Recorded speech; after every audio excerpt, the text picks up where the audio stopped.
Okay. All right, guys, let's kick off. Now, first of all, welcome. And can anyone tell me for how long have you been sitting down for these sessions?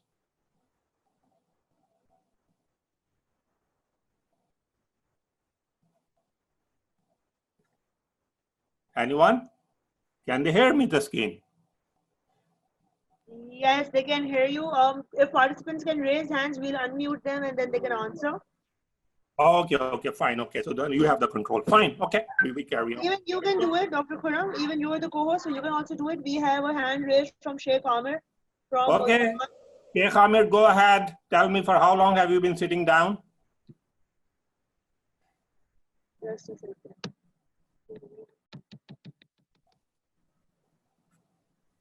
Participants respond कर रहे हैं chat में, वहां से भी respond कर सकते हैं चैट अच्छा, में। okay. लोग रिस्पॉन्ड कर रहे हैं तो वहां All से right, they're also responding in the chat box, Dr. Khurram, and they're saying that they've been sitting down for an hour.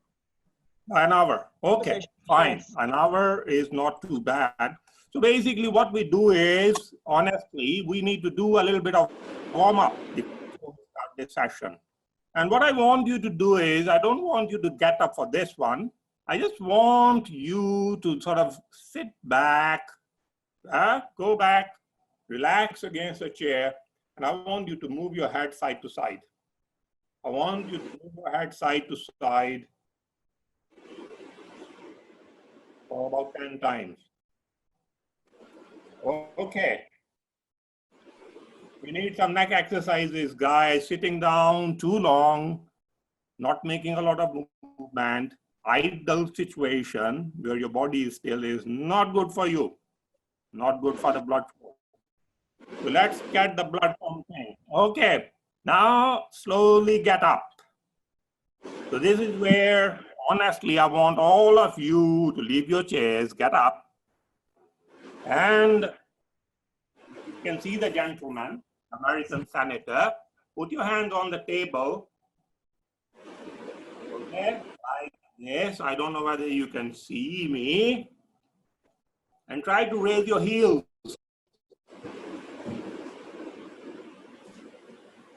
Do that a few times. Let's get the blood flowing to the legs as well. Okay, few times. Up, down. Okay, excellent, excellent. Now sit down. Let's sort of move on. And sitting down, as you can see the lady, strike the victory pose. So both hands straight up. And then stretch as far as you can go up, like you're pushing the ceiling. Okay? Do it a few times. Let's get the blood flowing to the brain as well. Upper body. Okay, guys, finally, I don't want you to do this. I know that's a little bit of a dangerous pose. Okay, so let's move on.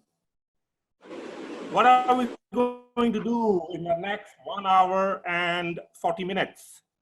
Well, this is what I want to do. I don't know how far I will get, but I want to start with what is called the genesis of opportunities. Okay, from where do these opportunities originate? Some key points here, some key evidence here. Then I want to move on to technology. I know the guest, he was talking about his business and the role of internet or online technology. So technology has to be looked at as a key driver of change. It's a creator and a destructor of markets. Then we talk about the law of the jungle. In creating markets, we have to destroy markets. It is like Serengeti effect. You must have seen in Kenya, Serengeti, where all these wild animals live. Height of summer, June, July, usually there is a big fire. The only species that survive are the ones who are the fittest. So we look at the survival of the fittest as far as creation, destruction of markets is concerned. Then point number 4, I want to look at what are the main challenges which are faced by entrepreneurs. There are many. And as the gentleman before me was talking about, This is not a glamorous occupation. Yes, everyone wants to become a pilot, but in reality, pilot's life is not an easy life. So there are challenges. So I'm going to look at three main challenges. And then finally, I want to finish on the 6 key questions that you should look at when you are thinking about creating a market. You have an idea. You want to convert that into a product or a service, and you want to create a market. What should be the litmus test here? What you should be looking at in terms of trying to understand or visualize whether the idea that you have will convert into a plausible opportunity. Okay, Christine, just a quick check. You can hear me? Everything is clear? Yes, I can hear you. Everything is clear. Excellent, excellent. Okay, guys. So let's move on. So that is the plan. This is what I want to hit in the next 1 hour and 37 minutes. So let's start with the opportunities. Genesis of opportunity. Okay, where did it come from? Now, what you see in front of you, that little picture, this vehicle is called the rover. This was the first vehicle to land on the Jupiter. And through this vehicle, NASA started collecting a lot of data. Hence, it opened a lot of opportunities for the space exploration. So, how many of you remember the lovely conflicts going back a few years? Anyone want to say something? I heard some crackling. No. Okay. So I remember conflicts, 1970s, for the Foundation, the only serial in Pakistan perhaps, and we loved our bowl of cereals in the morning, warm milk, cornflakes, lovely, went to the market, very limited choice, cornflakes or no cornflakes, only 2 alternatives. And this was my childhood. I'm talking about 1970s, sort of late 1970s. So that was the only opportunity I had. If I wanted to have a cornflake,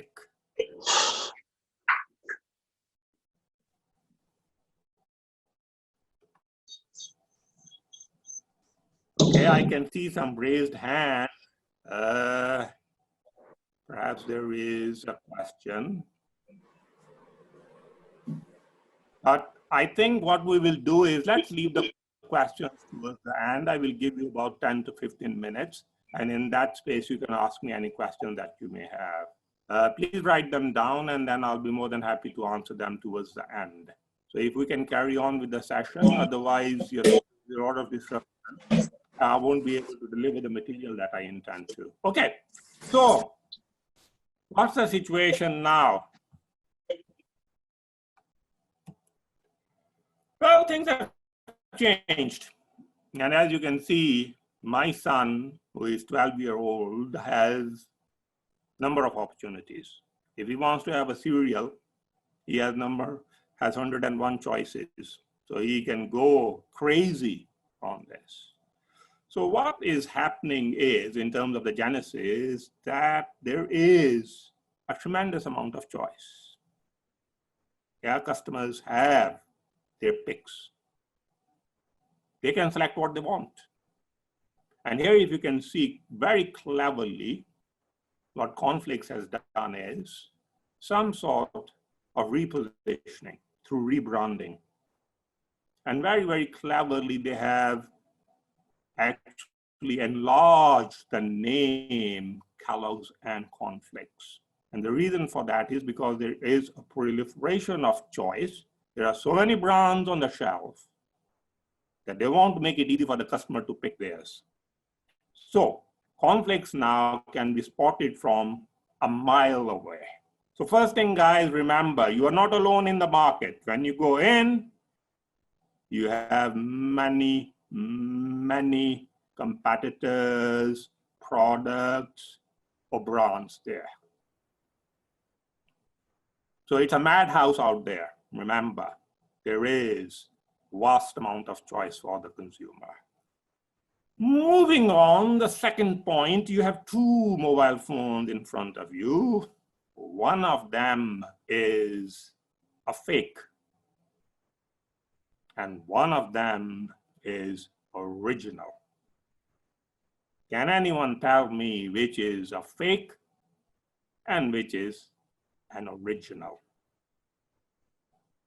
It's very difficult. Okay. All right, Charan, how would you say? Probably the right one is fake. The right one is fake. Okay, anyone else? Dr. Khurram, participants in the chat box are mostly saying that the left one is the fake. The left one is the fake. Okay, hang on. Why can't? Okay, sorry. Okay, right. Let me. Okay, I can see the chat now. Hang on. Right.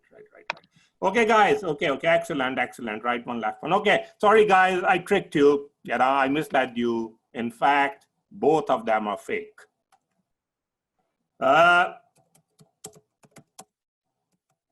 So what does that mean? What's the point here? Well, the point is, come on, it's stuck again. I don't know why this. Okay. The point is that products are coming thick and fast. Not only the products, the clones, the imitations are coming thick and fast. So the market is evolving or developing at a tremendous pace. In fact, last year, the recorded number for the clone or the imitation or the fake product business was around $1.5 trillion. Okay? So it's not a small market. So if you go out there, not only are you going to meet original products, but you will meet fake products. And both of these products will be evolving, coming into the market at a neck-breaking speed. So genesis of opportunity is happening at a very quick pace, lightning speed. Now, what you see in front of you is a slipper. Now, this slipper has a history. So my third point regarding the genesis of opportunity is that my father used to wear this slipper. And sometimes I got a sound thrashing from this slipper as well. And I'm sure quite a few of you received a very similar medicine, when you're young, brash, reckless, from time to time you get a reminder from your abaji. And this was, anyway, so I remember this slipper quite well. Then came my generation. And this is a slipper, or these are the slippers that I wear. Okay, now you can see there is a little bit of transformation. From leather, things have moved into a more softer material. Well, I actually don't beat my kids with a slipper. I mean, I don't really. They run away before I can catch them. Now, this is basically something which my eldest son, who is 21 years old, he wears it. And apparently this is a slipper, a sandal, an adventure footwear, all mixed into one. So what's the point? What am I trying to say here? That not only are products changing and evolving, the customer needs are changing and evolving as well. So basically you have number of balls, multiple variables changing, moving, or evolving in the market. And that makes things a little bit more tricky. And that is another dimension of genesis. Okay, moving on. What do you see in front of you? This is basically what we call a petrol vehicle. So, this is a gas guzzler, put the petrol in, and away you go. So that was maybe what I call a more traditional transportation. Still around and doing reasonably well. But then we have a little bit of metamorphosis, a change. And that change is now you also have a vehicle that runs on gas, LPG. But then again, you have another evolution, and you have your Teslas, which are doing very well, expensive, electric cars. No need to go to a petrol station. Charge them at home, in your garage, at your convenience at night. So you plug the car in 11 p.m. and in the morning, 8 p.m., you're ready to hit the road. So all this happened, if you look at it, in the space of last sort of, I would say, 2 decades. So you had 3 generations of technology moving in 20 years. So another thing which is happening is that the life cycle product, or the speed with which product comes into the market or products come into the market, is accelerating. Yeah, so we have a rapid pace of innovation. Things are coming thick and fast at a tremendous speed. So here, essentially what is happening is, I'm sure you have seen this. This is basically a traditional product life cycle where you had introduction, growth, what we call stabilization. And then if you did not change the product, if you did not alter the product, if the next model or version did not come in, there was something called the decline.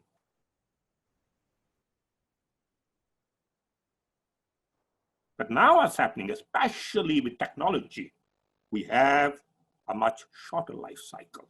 Products come in, stay around for a couple of months or maybe a year, and they're out of the market. So there is a transformation here. That what we had traditionally, where you had some time in the market to sell the product, to grow the product, to get the profits, now all that is compressed, and you have to do things quickly. Yeah, customers are looking for the next version like yesterday. So pace of technology is compressing the product life cycle. So you have to evolve, you have to evolve quickly, you have to evolve rapidly, and it is becoming a continuous trend. So basically, if I say that in the marketing terminology, product life cycles are shrinking. They are becoming short. Okay, so that was the genesis of opportunity, discussing main points which are affecting opportunities. You can look at them as an opportunity, you can look at them as a challenge. And I'm going to talk about this issue, that opportunity is a two-faced coin, both with advantages and constraints, in a few slides. So basically, the next point on the session agenda was looking at technology as a key driver of change. So usually I start with a title, with the main theme, and as you can see, the image below the title shows you retailing and how that has grown, how that has changed, and how technology has impacted retailing as we know it. And COVID-19 comes in, and the pace of that technology has even become faster. it has skyrocketed, I would say. Suddenly, things have become, much quicker. The change, the pace of change, the speed of change has just taken off. So here retailing, you see on the left, 2012. And in 2012, what was happening was that many of you, including myself, were using our laptops to order, to return, to look for information. And now in 2020, what has happened? Well, laptop is basically an old technology. It is the technology which is basically going into the background. And who is taking over? Well, what is taking over is, I think, what most of us carry, or all of us carry, a smartphone. The point here is, guys, technology is a changing factor. It is impacting our lives. It is impacting the way we buy. And I think this change is a continuous change. So here we have what we call a mobile phone or a smartphone. And I personally feel the label or the title of this electronic device does not do it justice.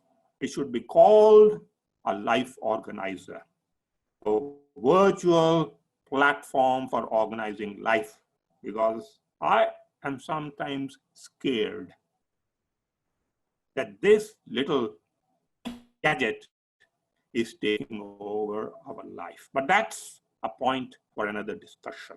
So technology is a main driver of change as far as markets are concerned. So entrepreneurs must take note. So what's happening, guys?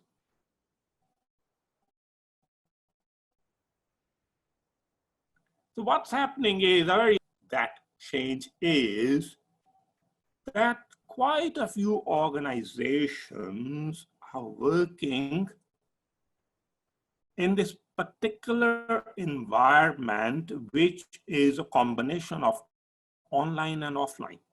So basically, the environment is becoming both physical and virtual. And I would say some of these organizations are even getting a little confused because they don't know from where their organization is starting and where it is ending.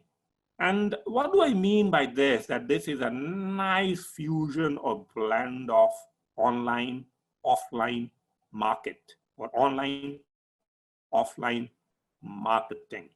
So basically, what you have is two different types of interactivity coming together.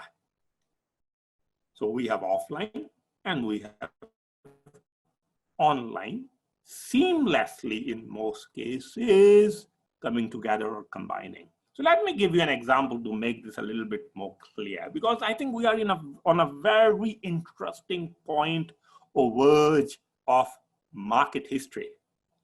And I don't know what next 10 years or 20 years will bring, but it is fascinating. So let me give you an example. For instance, this is what I call a physical store. I love going out, doing my shopping, buying my clothes, buying my shoes. I like to try things, look myself in the mirror and say, yeah, this looks good. Yeah, I would like to buy this. Yeah, that's nice. I like to go through that experience. Okay, excellent. So that is things, I check them out, and then I decide or make a decision. Now my son is different. And this is who I was sort of referring to, my 22-year-old son, very different. Now, most of the times, he does not go shopping for his clothes or for his shoes or for his sportswear. So basically what he does is he just sort of opens up his mobile, presses a few buttons, and voila, the product turns up on the doorstep. This is what we call an online market. This is where things are going virtual. So basically this store, in this case, one example, and there are many, many other examples, Sports Direct does not know where it exists. Does it exist in this shopping mall, in a physical building? Or does it sort of exist in a computer, in the electronic format, where I go on the website, click a few buttons, and voila, the product lands on my doorstep.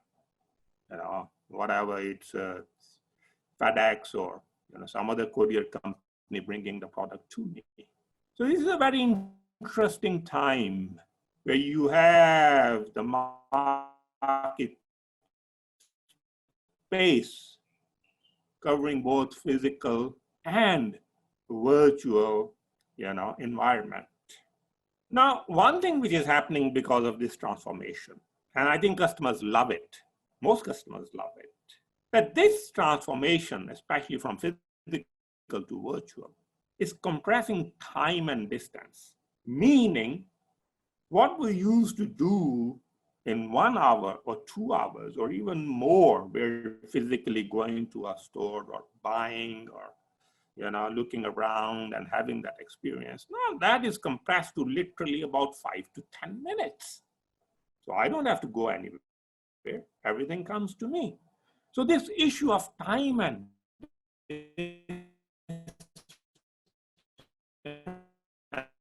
is becoming rather irrelevant. And I don't know what further compression of time and distance. Whether that is good or bad, that is highly contextual. Depends on who is viewing time and distance. For me, it's a paradise lost. For my son, it is excellent because then he can use that time for playing more games online. So basically both time and distance are getting affected. They are getting reduced. Okay, I mean, how many of you have been to your bank, branch of their bank physically? How many of you actually visited your bank to carry out some sort of a financial transaction, paying in money, getting out money, checkbook collection, anything like that? Go on, guys, talk to me, chat to me.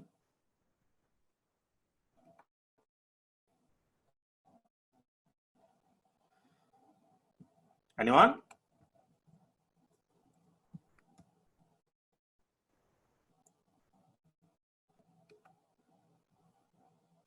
Very rarely. Yeah, I can. A lot of people are saying yes and are giving you experiences. Excellent. I went last Friday, never visited my bank 5 years. That is my guy. Adim Arshad Awan from Lahore.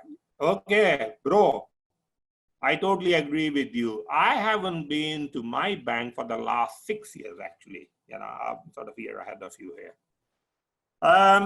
Now, I don't need to go to the bank. So what happens? Well, basically what happens is that the bank comes to me.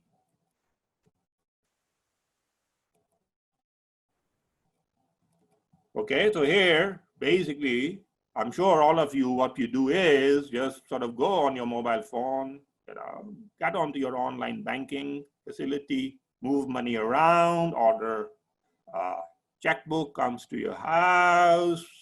If you want to sort of pay anything in, you want to do anything like that, no problem. Okay. So one thing is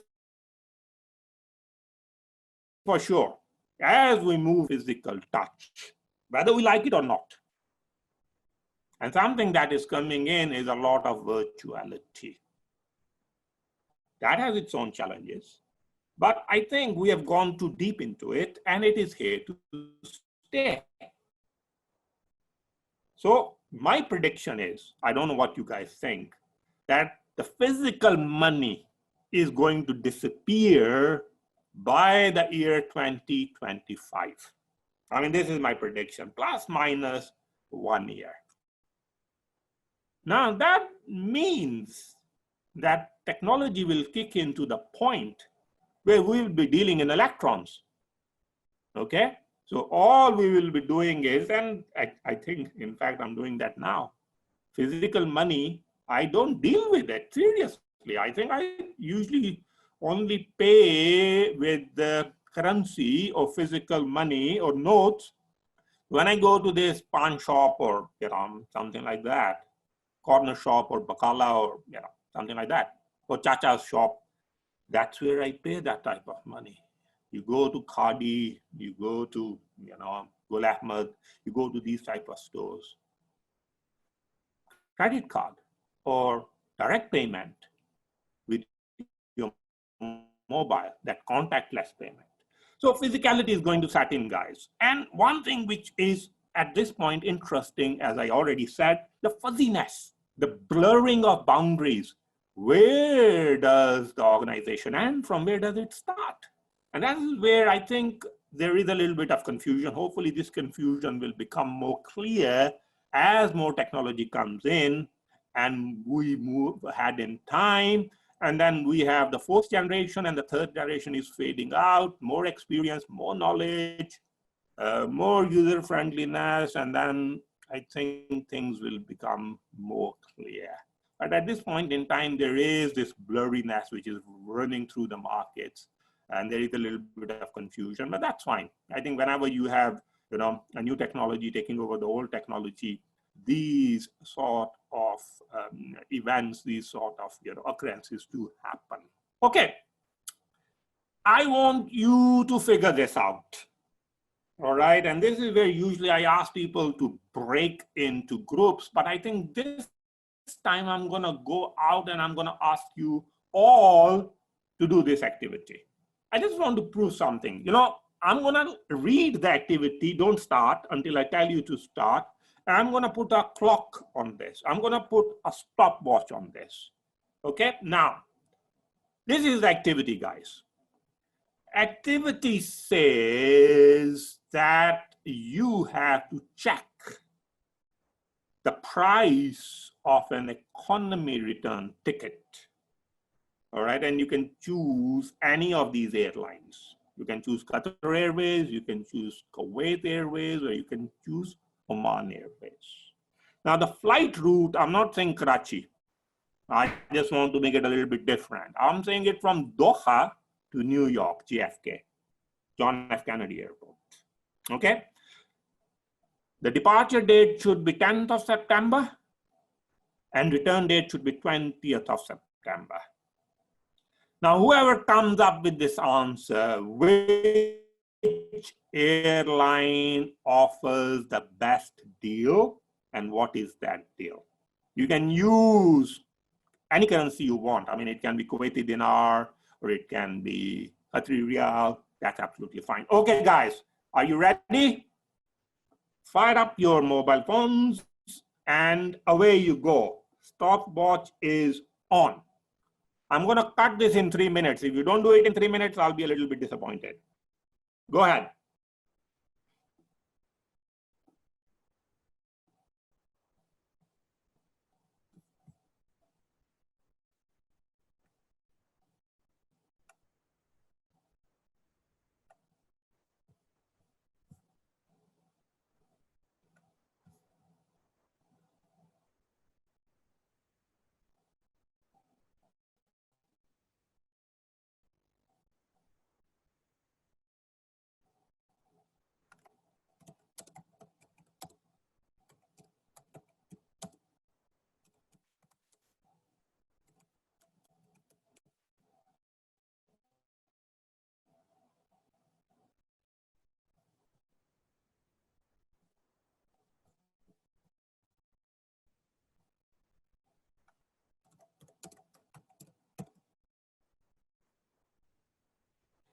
Okay, guys, 1 minute gone.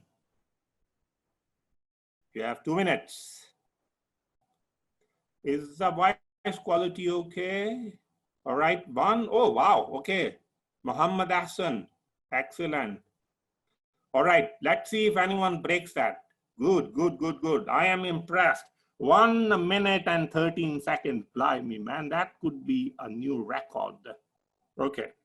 All right, I'm going to give another minute and a half. Let's see if anyone else comes with another answer.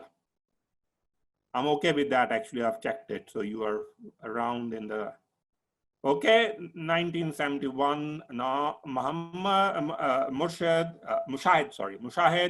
Qatar Airways, $1,971, too much. Okay, so 3 lakhs, okay, 741 euros, we can convert that. Maybe that will land in a similar ballpark. Okay, someone says here, Urdu, okay, guys, $885, that's about right. That is about 761, oh, 680 euros. Wow, wow, wow, wow, wow, wow. Okay, I think you're all landing in the right ballpark. Okay, guys, that's not the point. I think, I mean, if any of you want to go to, I wouldn't recommend though, that's fine. But the point is, how long did it take? Okay, it took 1 minute and 13 seconds to come up with the best deal. Okay, now I am more than sure that if we went a little bit further in this activity and I asked you, okay, guys, book a flight, it would have taken you another maximum 10 minutes. So if we add up, in 12 minutes, you would have booked your flight from Doha to New York. You would have booked a flight, basically, that's the point.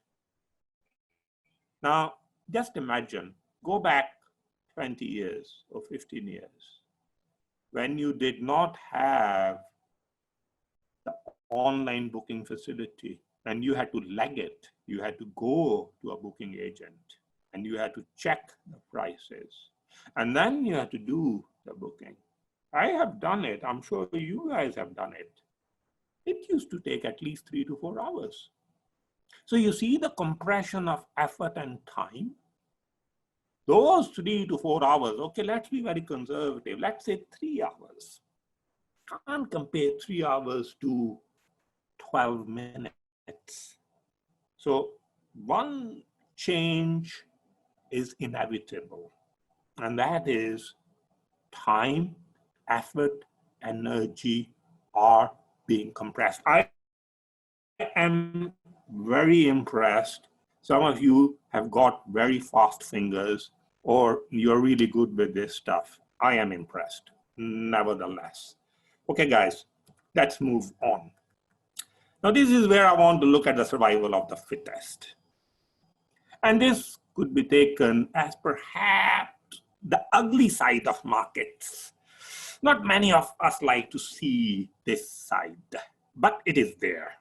Yeah, you can ignore it, but you can't escape it. Okay, and it's not just us. Really, really heavyweights, big names, juggernauts, Titanics have faced this reality. Here today, gone tomorrow.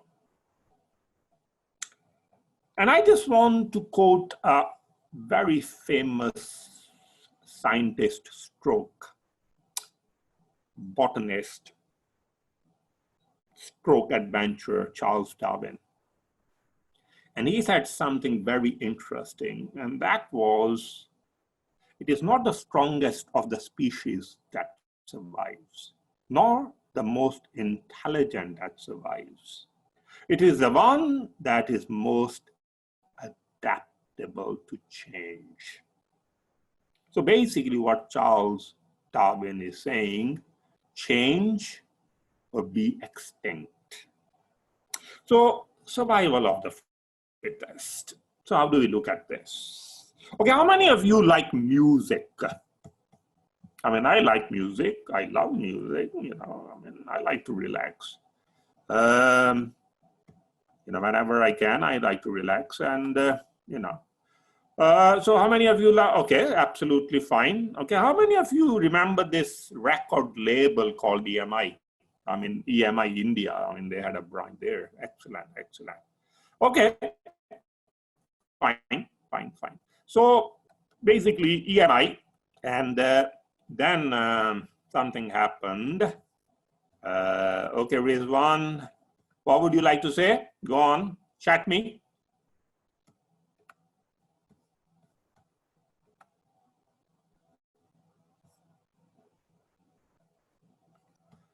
Sorry, guys. Okay. Okay, excellent. Okay, you know EMI. Good. Okay, so some of you remember, it's a slightly old label, old company, but I'm not the only old person around here. Okay, good. Okay, so let's move on. And how many, I think most of you remember Sony. That's not too old. That is yesteryears. Columbia Records was another title. So why am I showing you all these? What's happening in the music industry? Well, music industry is one of those industries which is changing. I would say even entertainment industry is changing at a very rapid pace. And this brings that big question, survival of the fittest. Because guys, EMI is in big trouble. Sony is in big trouble. Columbia has actually disappeared, could not survive the onslaught. But onslaught from where? So who is the big heavyweight now? Who is the successful species? Who is taking over? Well, you see this image in front of you. Okay, I'm sure you do. Can anyone tell me what's the name of this product? Anyone? Okay, yeah, excellent. I think you guys are hitting the right notes here. So basically, they say something to do. Sayyid Asif Tirmizi, absolutely right. iTunes. MyTunes, iTunes, whatever you want to call it. I'm not a big fan of online music, but this is highly convenient. YouTube and iTunes, both are very convenient. So here what happens is survival of the fittest. New technology is coming in. Customers like it. Why do they like it? Convenient and cheaper. They have to pay less money. Convenient, why? I can buy, or I did buy iPod, Apple, and then I just went on to iTunes and I could download whatever music I wanted to hear. No problem, cheaper. When I used to buy these EMI, Sony records, and then CDs, I had to pay something like $8 to $9 for one album. A lot of money. And now I can buy the same music for about $1. No competition. And when you have this type of a situation, Sony or Columbia or EMI get blown right out of the sky. You cannot exist because you're not the fittest any longer. Survival of the fittest. So here, you got to be very careful. You have to read the market. You have to detect which way the wind is blowing. So basically, I'm just giving you one classical example where traditional music labels have been literally taken over by online music industry. And I think things have gone deeper. And this is where I see a huge change. Now, what you see in front of you are certain, again, markets. Again, I want very quickly people to tell me what type of markets do you see? Anyone? Just jump in. Yes, it is for free. Absolutely, Charan, you're right. These are production houses, absolutely, bang on. Film industry. Okay, so you see some Hollywood stuff, and then you see some Bollywood stuff. Now, what is your view? Let's say you're looking into a crystal ball, and someone asks you, guys, what's the lifespan on this film industry or these production houses? Big production houses, Eros, Amir Khan, Dharma, UTV, RHF, whatever, or Warner Brothers or Walt Disney or Touchstone Pictures. Okay, fine. So Sahar says more than 50 years. Okay, 40 years. So you reckon that these big production houses are going to hold power in the movie making industry? Okay, now someone is talking about 20 years. Okay, Mujahid, I think I'm sort of more with you. Exactly. Muhammad Naman, absolutely. This is what I wanted to sort of, bring in. I think change has started, guys. Crowdfunding is becoming popular. Not as much as these guys still have a lot of power. I totally agree. I think Indian market is still not quite ready to sort of get into this type of movie making. They do keep innovating. Absolutely, you are right. That's the only way they will survive. So my view is some excellent points, guys. So let's sort of, okay, excellent. Yeah. What we call reality shows, wildlife documentaries, they are really coming in. You're absolutely right. And the way films are being made, that genre of traditional movie making is also sort of finding its way out of the market. But the point here is, I think I can't put a timeline on it. Maybe next 15 years, maybe a bit earlier, maybe a bit later. But you will have, movie making, you will have entertainment coming from the consumers. You will have small groups, you will have individuals doing the same thing which Amir Khan production or UTV or Dharma or Touchstone or Walt Disney is doing now. So I think this particular market is also going through change. Crowdfunded movies, public sort of, financed movies. Netflix is one key example. I think one of you quoted it and I totally agree with you. I see the future there, and I see a major fragmentation, not only in the movie making industry, but I think in publication industry.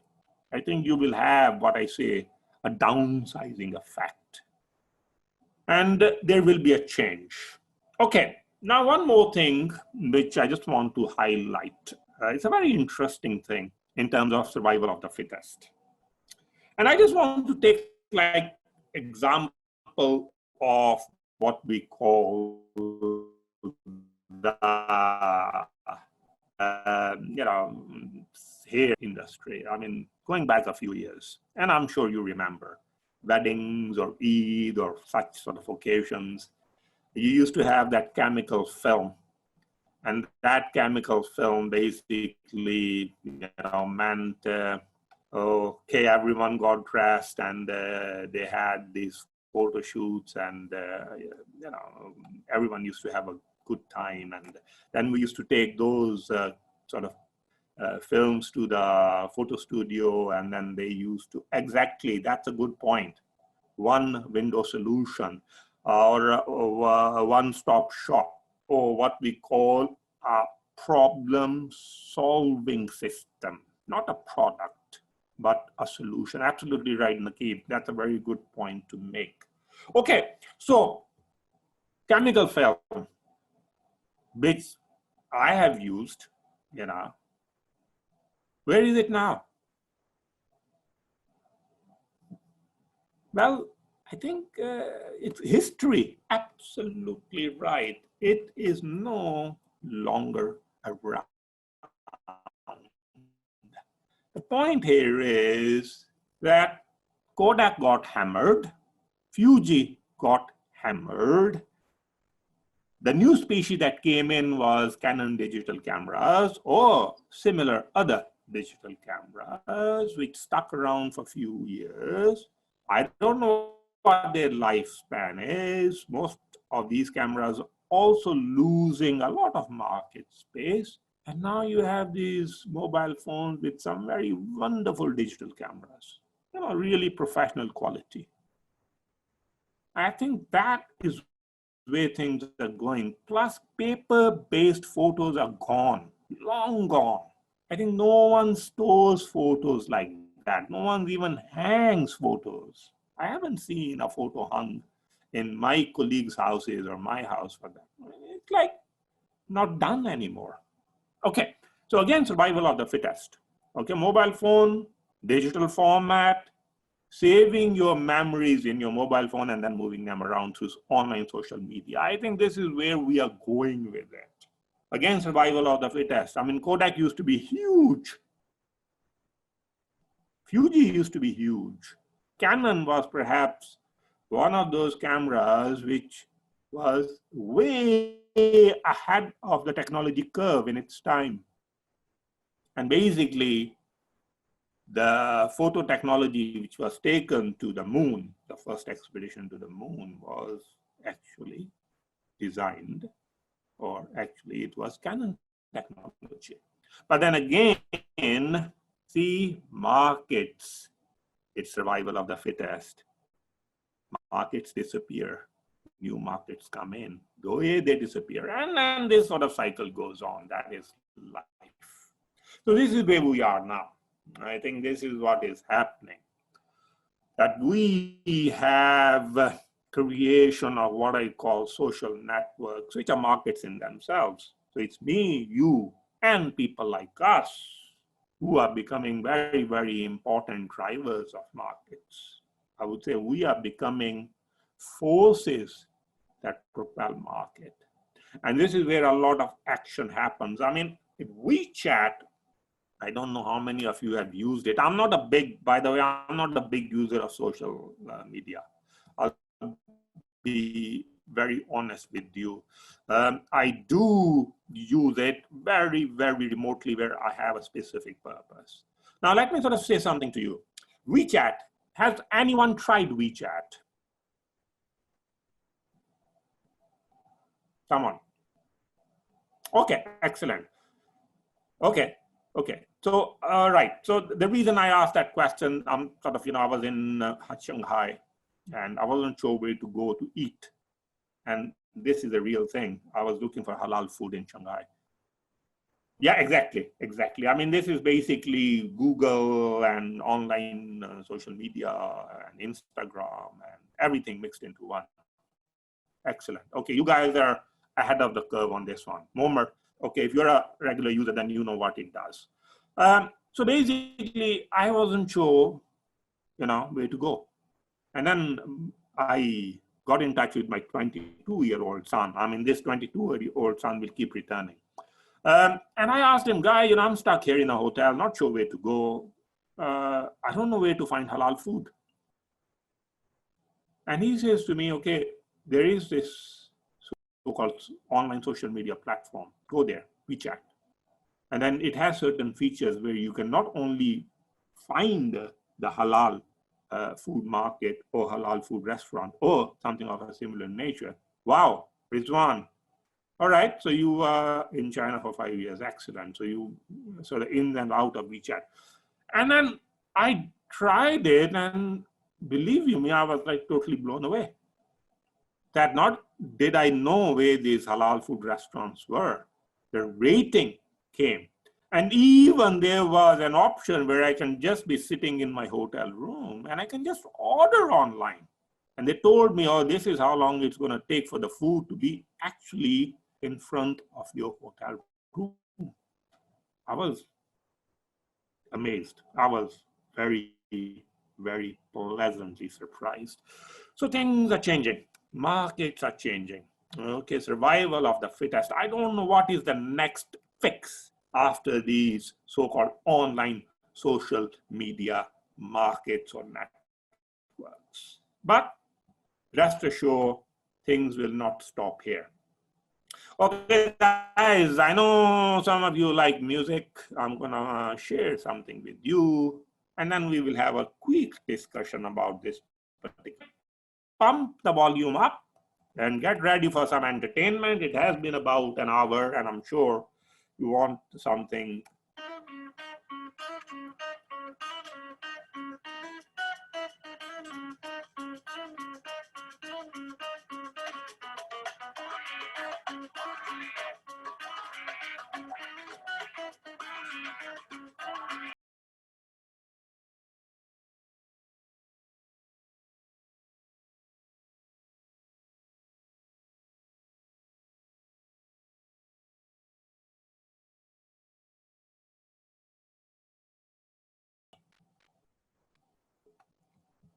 Sorry, guys.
Okay, guys.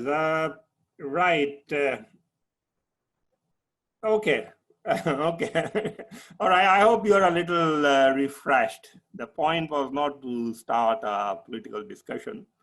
It was just to sort of, how should I say, refresh you guys. So what was the point here? Why did I show you this video? It's not that, I love Aluande. What they are saying, that's fine. I mean, everyone has their own way of looking at the material. But this song was one of the first songs to be basically launched onto YouTube or launched through YouTube. And this band, whatever the name was, I'm not going to repeat that on. They came in and they sort of disappeared overnight. I don't know where they are now, but they made their quick buck. This was something which was not a huge release, but it was an innovation. It was based exactly, this is what I'm going to say, Bushra, good point. This was start or this was the creation of a new market. These guys were trendsetters. Okay, they did not know much about music. I mean, their singing was pretty average, but I think they started a new trend, and that credit goes to them. So this was basically what I say, creation, or at least the first brick in the creation of a new market. Alu Ande. Okay, so quick discussion. Again, I'm going to time it.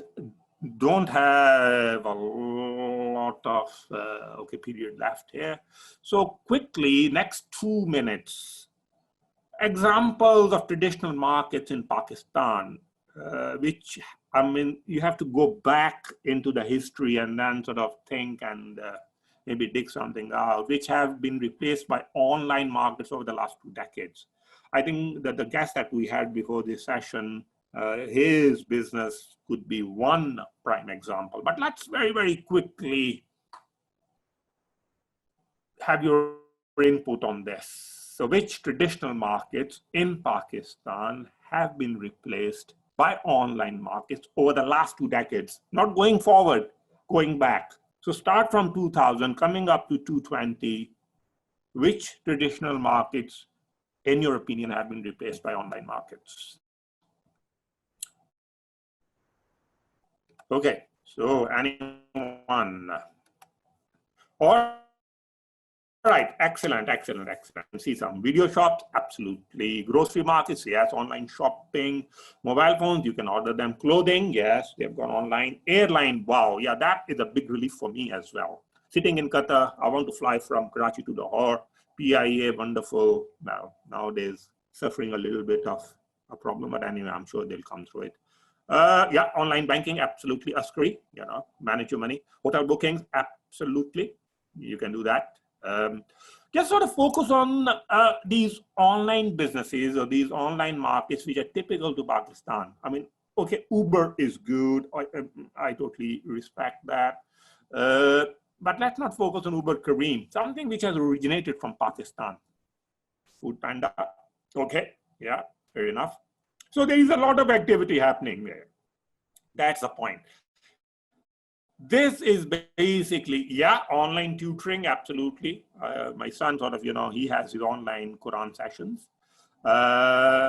Some wonderful ideas here, excellent. Okay, you guys get the point. A lot of activity happening, and I think this is the way we are going forward. Next 10 years, I don't know what's going to happen to the markets. How many traditional markets will be left? We may be even buying our bakaras online. You know, okay, you see them online, you order them, they sort of deliver them something, and then you say, okay, fine, I'm happy with it, and things conclude. It can go that bad, or it can go that way, sorry. Okay, let's move on to the point 4 on agenda. So we have looked at the genesis, we have looked at the evolution, and we have looked at the survival of the fittest. And now I want to look at challenges. I mean, some of you are entrepreneurs, some of you are budding entrepreneurs. Unfortunately, I am neither, but I like entrepreneurship. And it was a difficult sort of concept to look into. There are multiple challenges. I mean, there is a plethora of challenges. And I was saying, okay, how can I squeeze that into 3 main challenges? Not easy. And some of you may disagree with my selection, but that's absolutely fine. So 3 main challenges, which I see starting with the first one. And guys, this is not easy. If becoming an entrepreneur was easy, then I would be the first one out there. I'm not a good entrepreneur. I realized that many years, and I'm very comfortable. Entrepreneurship is not about having the knowledge. That is a separate issue. Entrepreneurship goes beyond that. There is an element of reality to it, absolutely, and there is an element of mysticism to it. Yeah, there is that, what I call the unknown area. This is where people almost can, I won't say see the future, but they can anticipate the future. Sometimes they are right, sometimes they're wrong. But I think a good entrepreneur is the one who can anticipate, who can forecast future or future trends or future markets before anyone can see them. This gentleman that I'm going to share the picture of whom with you, name is John Scully. And he was actually the first chief executive CEO of Apple Computers, which was later taken over by Steve Jobs, and the rest is history. He was a very good CEO, a gentleman, a very honest guy, and a very capable leader. And he said something which I think is, very, very, how should I say, a big supporter of what we are discussing here, that you should be able to anticipate opportunities before others. And he said, future belongs to those who see possibilities before they become obvious. So this is where you have some sort of a blurring effect. Yeah, you can see something in the making, while others cannot see it fully or completely. And then you go for it. You take the leap of faith.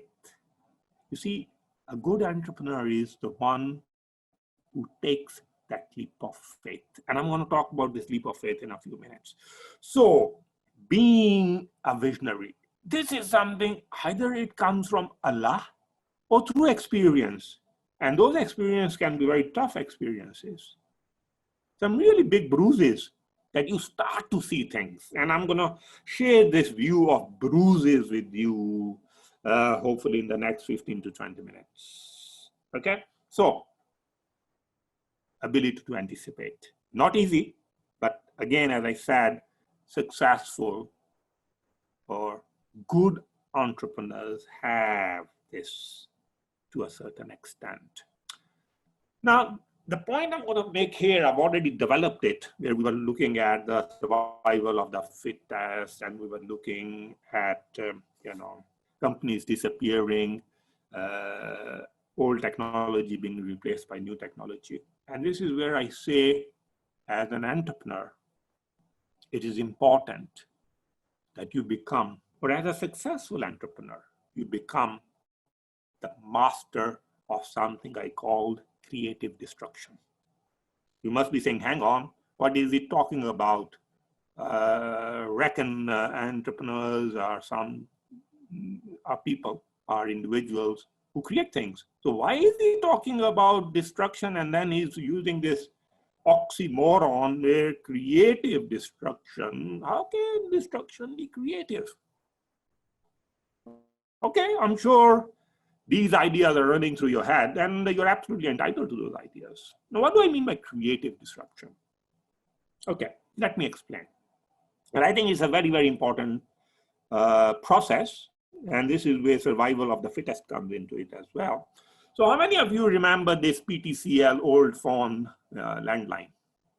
Okay, let's have a quick discussion here, because I think it is time that some of you gave me their views. Sorry, guys, I can't run the two things simultaneously. I'll try to figure out. Okay, all right, so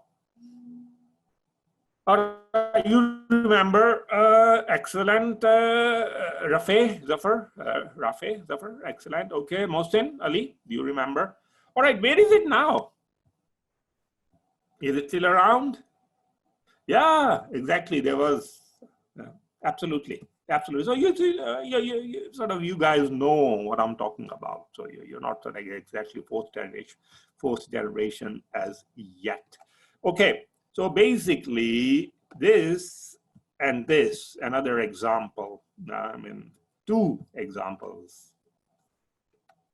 How many of you remember those? Sorry, go back.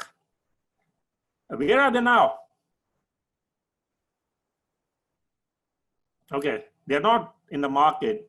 Well, even they are, I think they are sort of living their last years, or they are on their last breath. Typewriter, mechanical, electronic, I think it's gone. Landline phones still around, I think, but for how long, I am not sure. What's happening here? In fact, what is happening here is this process, this act of creative destruction. Because if you don't destroy the old, if you don't eliminate the old, if you don't phase out the old, you don't create space for the new market. I know this figure is a little mouthful, but don't worry, it is not that bad. I just want to explain the model of creative destruction. Okay, have a look at this image. I'll give you like a minute. And if there is anything that you want to ask, okay, we'll sort of do that in the next minute. Okay, anyone? Okay, absolutely. I think you're talking about the typewriter and the phone, history, dinosaur, gone, extinct. Totally agree with you guys. Okay, so have a look at this photo. Have a look at this image, creative destruction model.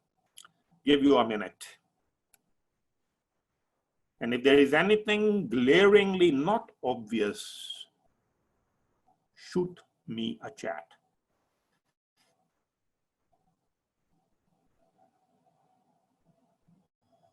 Okay, all right. So let's sort of have a quick discussion about what we are seeing here. Okay, guys, I think I need to push off a little bit quickly because the time is not on our side and time flies. All right, guys, so here you have three strategies. And in creative destruction, organizations move through these strategies. Either they use all of them, or they use a couple of them, or you can use one of them. How does this work? Very, very quickly, let me explain the model and then I'll go to a real example. Okay, so what happens here is the first strategy new product usually adopts is what we call sustaining strategy. So this is where you had your first iPhone from Apple. And the idea here is, if you see here, you have performance on your y-axis, and then you have time on your x-axis. And this is where, like Apple, iPhone, you give more features. So you give more performance, more performance, more performance to your customer, and you charge a high price tag. So if you see here, the performance basically goes beyond what the customer can absorb. So if I say to you, how many features or applications in mobile phone do you use? I think most of us, and I confess to it, use about maximum 30 to 40% of our smartphone. So basically here, a lot of performance is not used. You can even use the word, it goes waste. That is your sustaining strategy, but still people like to have it.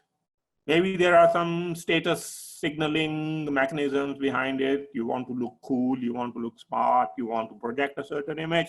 So you just buy it and you pay a high price tag.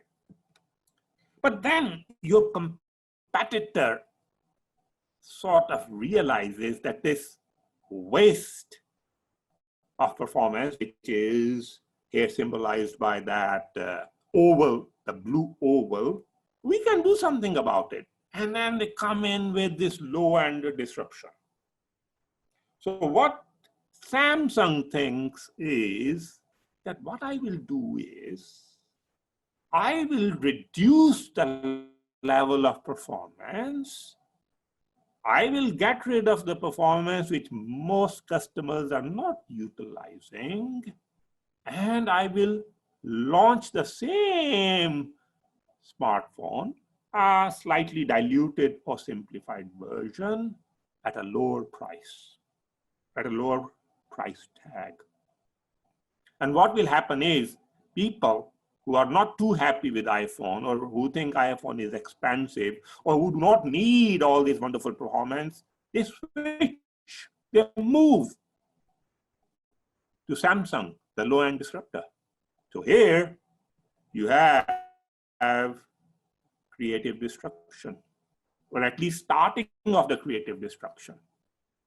And then what happens is at the third level, another competitor realizes, hang on, there are still some people who are not using the technology or the product because they cannot afford it.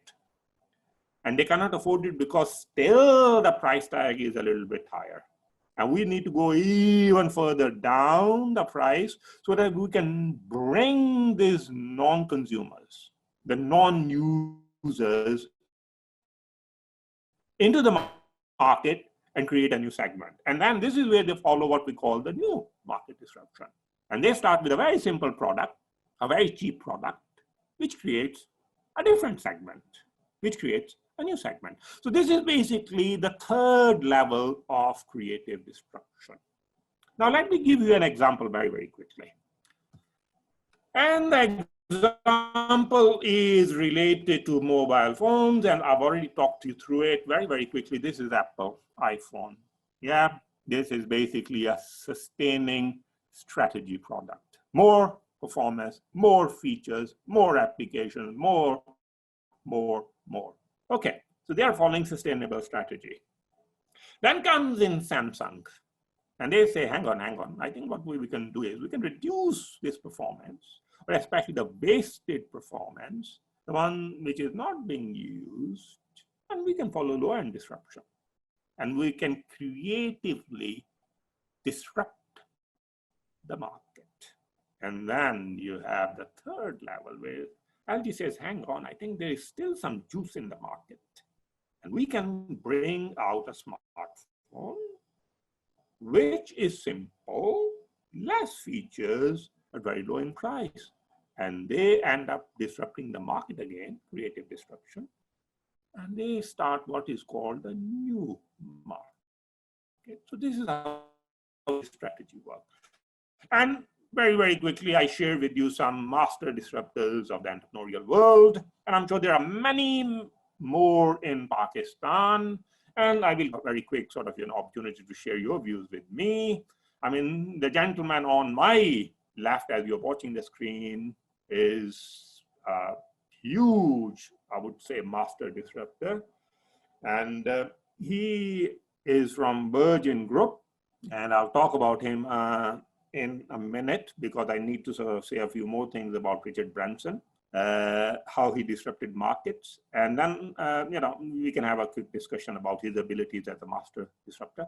Then you have Anita Roddick, bless her soul, she's dead, the founder of Body Shop. And I think she did a lot to cosmetics industry. And then more run-of-the-mill example, Michael Dell, basically the guy who brought out the Dell organization and a very new way, unique way, or cost-effective way of distributing desktops.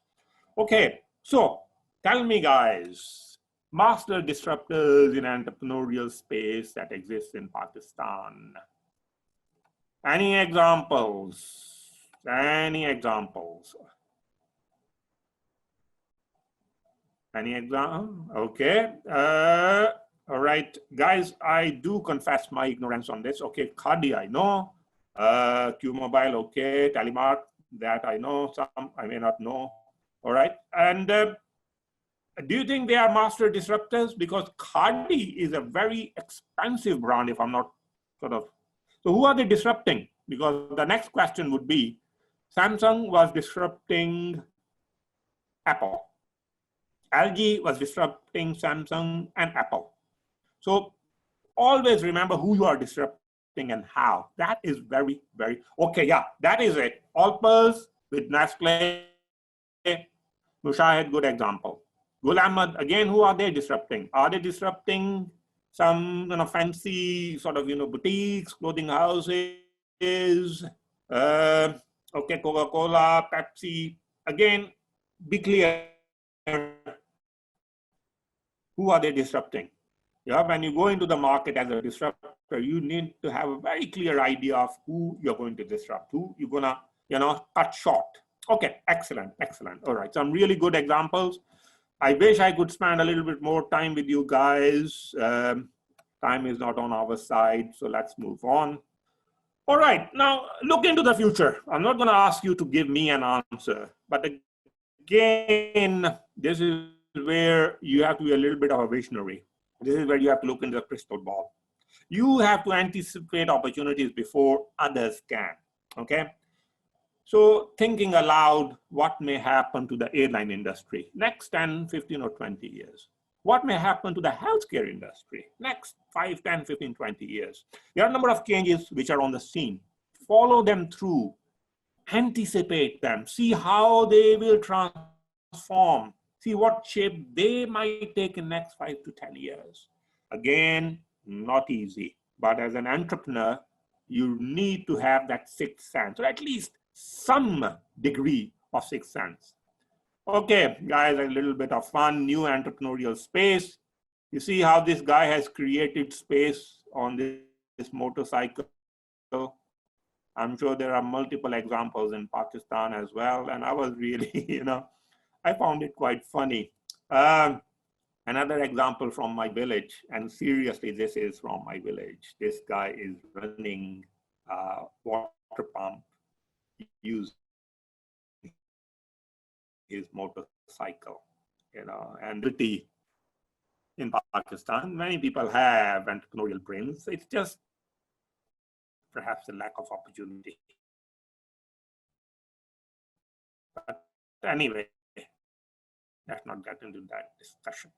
All right, guys, next I want you to think about these 6 questions when it comes to creation of markets, okay? Some of you may already be thinking about these questions, but I just want to put a framework around it. 6 questions, okay?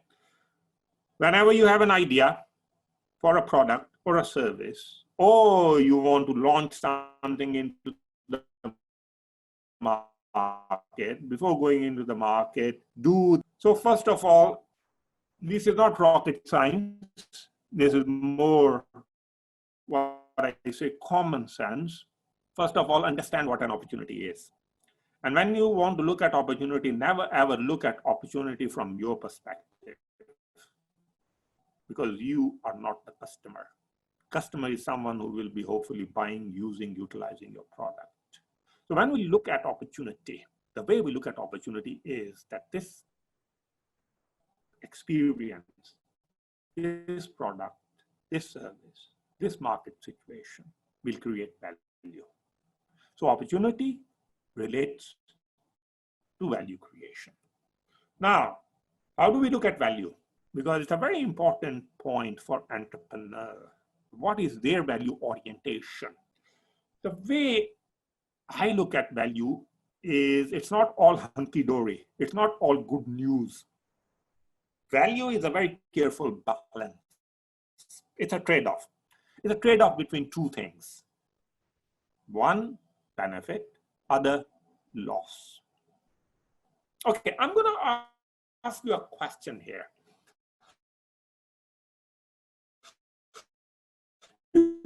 See that fish, top of your screen, the goldfish jumping from one bowl to another bowl. All right, green travel, air ambulance, okay, chai shy, good ideas, guys. All right, so what's going to happen to the fish? Anyone? 2 out, right? You got 30 seconds on it because I really need to move on. Okay, all right, guys. What can happen to the fish? Either it can land in the bowl or it can land outside the bowl.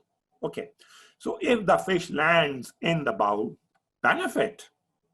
But if it lands outside the bowl, that's loss. So basically, when you take this step towards value creation, always have this trade-off, the balance between benefit and cost worked out. Do your sums, do your arithmetic, do your assessment. Now, this is where, why do you need to do the assessment? Why do you need to do your mathematics? The idea here is that you want to minimize risk. Remember, guys, the only thing you can do with risk is minimize it. It will never go away. It is entrepreneur. Because I cannot handle risk. For me, if there is a risky situation, I lose my night's sleep. And I don't want to do that. I'm not good at handling risk, full stop. So I'm not entrepreneurial material. But is there a way of minimizing risk? Perhaps yes. We can do certain things. Okay? Start with a smart opportunity. You know what I mean by smart? Not that it is dressed in a dinner jacket, but smart means specific, measurable, achievable, realistic, timely, blah, blah, blah. Second thing is always look for the right time. Again, not easy to do. Something called favorable market condition. Now is the right time to launch, to take this product into the market. If you look at these two fronts, maybe you can contain the risk. It doesn't go away, but you can contain the risk. Now, the third question that you have to ask yourself, where do opportunities come from? Well, basically, they come from around you. They are in the environment. So you have to look at the environment. And I think most of us make this mistake of taking environment as something which is dead, which is static. No. Environment is living, breathing, organic, dynamic entity. It is always changing. It is always evolving. Okay? So opportunities will come if you look for them. They are there. And again, entrepreneurs have those special classes. They have that vision where they can see opportunity before others. Okay? For example, very, very quickly, Qatari blockade, where I'm sitting, few years ago, June 2017 to be precise. Suddenly, Qatar was in a big stick. It was in thick soup, where most of its neighbor cut diplomatic relations with them. All the trade was halted. Import-export just stopped. Transportation links totally cut off, totally isolated. So what do we do? All right, I'll tell you what they did. So basically, sometimes when you have bad times, adversity, like the one we are having now, COVID-19,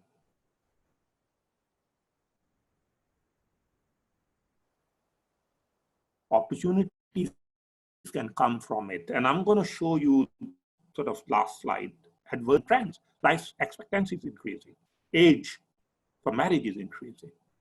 Working couples, their numbers are increasing. Everyone is sort of going for the healthy lifestyle, stress-free lifestyle. These changes in the environment, these variables in the environment throw opportunities, okay? So look at the environment, be observant, and opportunities will come to you. Okay, Qatari blockade, my brother called me June 2017. Oh, are you okay? Oh, are you still getting food? And I said, yeah, everything is fine. And CNN went on the air and saying, oh, crisis hits Gulf and this and that. And there was no such thing on the in reality. On the ground, things are different. So don't believe the media every time. Question. All right, so what happened? Well, Qataris took it in their stride. I really appreciate them for this. They looked at blockade as an opportunity, not as a risk. So what they did was straight away they imported 400 cows and they started sort of growing their capacity in terms of, they started sort of, developing their industry. Within 3 months, they had a fully operational dairy industry with products which were as good as the ones we were getting before. They did not stop there.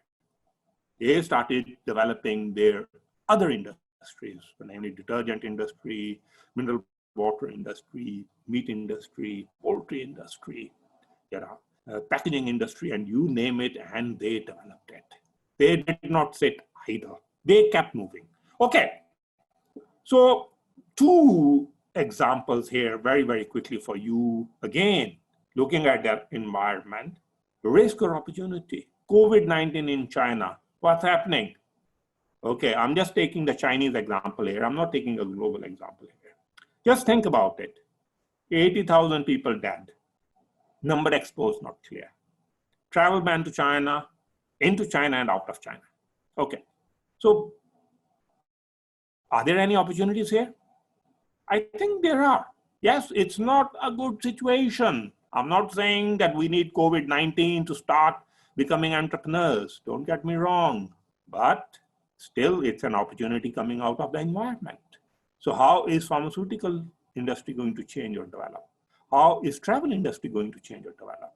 What is going to be impact on the global industry? Are there any other impacts? Look into it. I am sure there are opportunities there.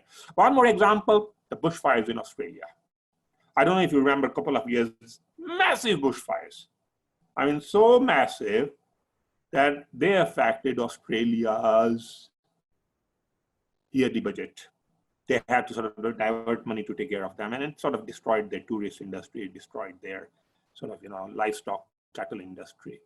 And there was a big question on CO2 emission because, these fires really, really had a devastating impact on the environment.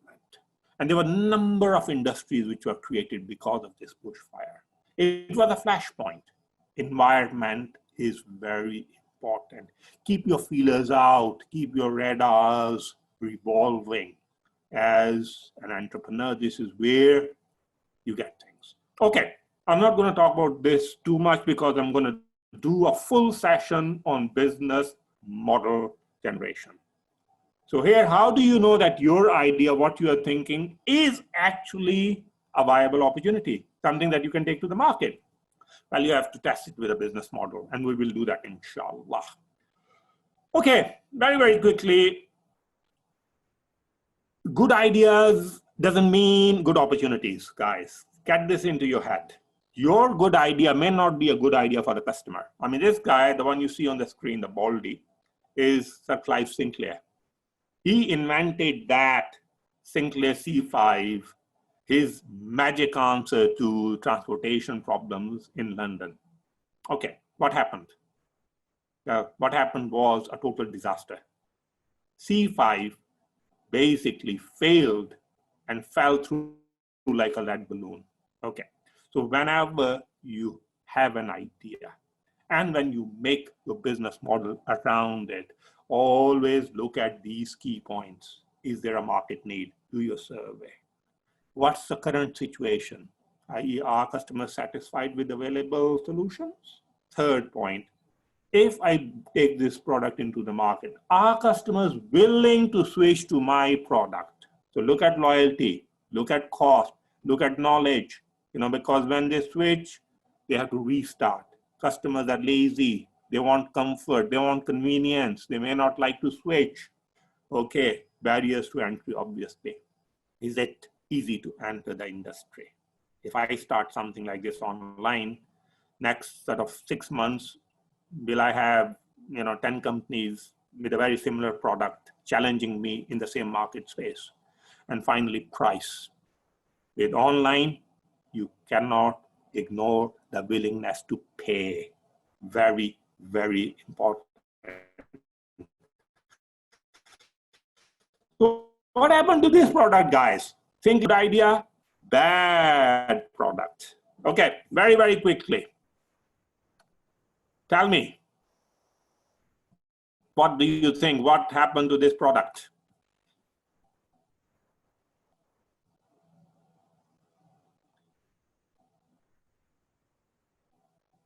All right, say S for successful and F for failure. Very quickly, you got 30 seconds because I really need to move on. I need to take your questions as well in the next 7 to 8 minutes. Wow, okay, all right, good, failure, failure, failure, all right. Why do you think this was a failure? Imagine London traffic, center of London, you are in this vehicle, moving around on the road. Okay, now Israr, I'm hearing some good stuff here. No market need. Okay, maybe not enough parking spaces, and this is something which you can park anywhere. It's sort of easy to move around, very heavy traffic. It's like a bicycle. Maybe too early. Yeah, Sayyid Asif, that's an issue. Maybe it was ahead of time. All right. Okay. Maybe there wasn't a customer segment to target. All right, guys, you're absolutely right. The product failed miserably. The main issue was that Sharif Sinclair did not think about the safety. I mean, this product from ground to the top point was about 3 feet. So if you move in London with this product, the buses won't see you in the rear mirror. That is a catastrophe waiting to happen. So I don't know why this person, Sir Clive Sinclair, who was a very good scientist, integrated circuit, he was one of the pioneers in bringing that technology to the market, got it wrong. But he got it wrong. So always test the idea with who is going to use it. Very important. And I'm just gonna say one thing here. One of you actually pointed out, ahead of time, if you take the product into the market ahead of time, customer is not ready, knowledge base is not there, the product will fail. And this is Leonardo da Vinci, 1400th century, invented helicopter, detailed schematics, but there wasn't window of opportunity because everyone was using a horse, or they were sort of, walking from one point to another. There was no way they were able to sort of, latch onto this technology. So ahead of time can be a problem as well. All right, guys. So question number 6, a final question, fundamental question. How do we become better at identifying attractive opportunities? Well, if you can give me the answer to that, I think I will give you a few $1 million. And if I knew the answer to that, I wouldn't be talking to you, lecturing to you. I would be sitting somewhere in California, a nice palm, sort of, a Laden a house, nice surroundings, blah, blah, blah. Not easy. But I can only reflect on what these so-called great entrepreneurs have done. You see some of these in front of you, Richard Branson, you see Steve Jobs, and you see Jack Ma with a very funny face. But anyway, all right, so what's the point?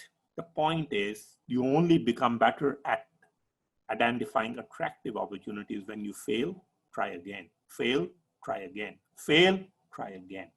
And why am I saying this fail, try again a few times? Because Richard Branson, the one who is so successful nowadays, actually was a dyslexic who became bankrupt 13 times before he hit big time. Okay, fine. What about Jack Ma?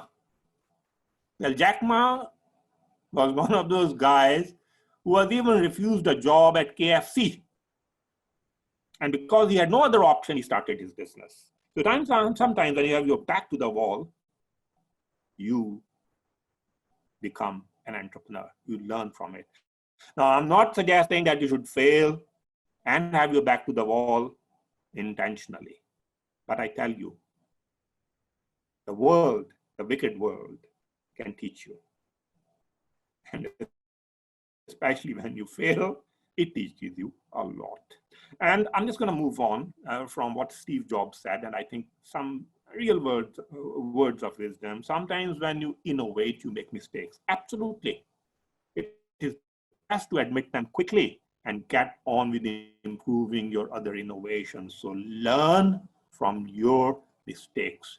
What you see, wonderful Coca-Cola, wonderful Apple, they were not built in a day. There is a whole history of failure behind those big achievements.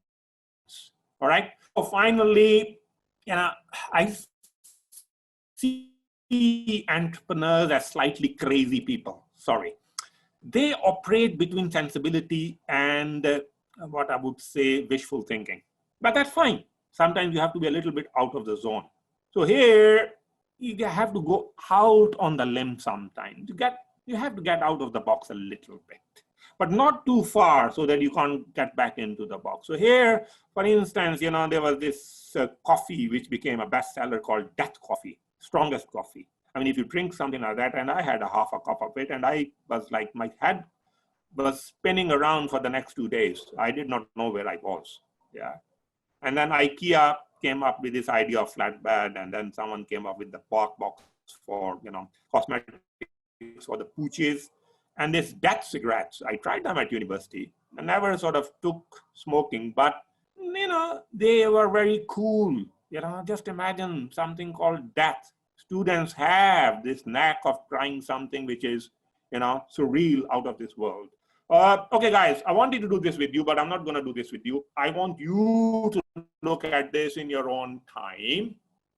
And if you have an idea, if you want to launch something into the market, if you're thinking about a business, look at these 5 questions. And then ask yourself, am I giving a sensible or a reasonable answer? Okay, so these are the questions which will help you understand your idea. And especially it will help you to look at how close your idea is to an opportunity.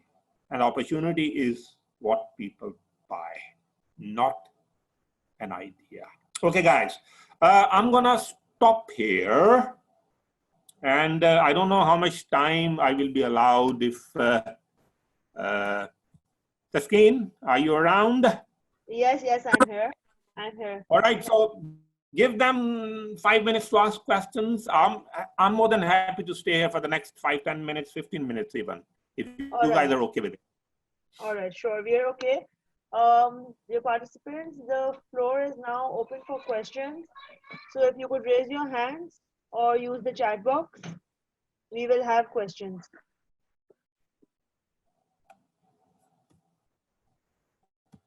Okay, let's start with the chat box. Okay, 0.4 and 5. A lot of you got disconnected. Okay, just a minute. Let's see. Sharif, we will also have the recording made available for the participants. So if you want to skip this, you can also skip this. Okay, fine. Look, yeah. So you will have the recording, and if question 4 and 5 is not explained in that recording, you can always come back to me in the next session, which is on business model generation. Okay, close opportunity. All right. We have Mr. Asim Bilal, and he's raising his hand. Just a second. Okay, yeah. Someone asked me a question about close the opportunity. Okay, good question. Very, very quickly. Basically, what I'm saying here is idea being closer to the opportunity. Okay, Japanese said something very wonderful. The British was saying to the Japanese, oh, we came up with the biotechnology, and we were the ones who invented the science. And we are really good at these new breakthroughs and creations. And the Japanese said, look, idea is until and unless you take it to the market.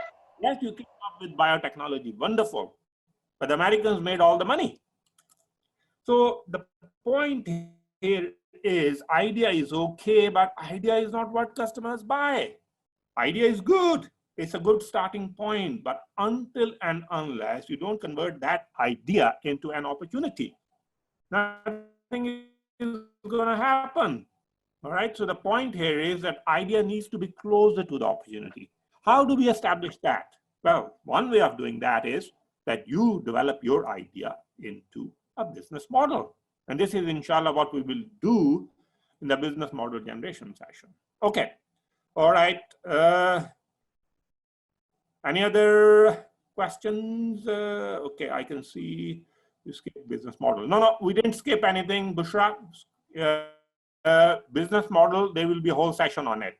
Inshallah, I think this is the next session, if I remember correctly. This is the 18th of July session? Yes, it is, Dr. Khurram. There are no questions as such for now. What we can do is we can allow the participants time to also watch the recording, because some of them got disconnected. And then if they have questions, we can get back to you in the next session. Very quick. Absolutely. That would be good, because we are also running over a bit over time right now, because these participants have been here for at least 3 hours now. No, I understand. I think there must be sort of really roasting now. I think the brains must be Yeah, I totally understand. All right. Any more questions?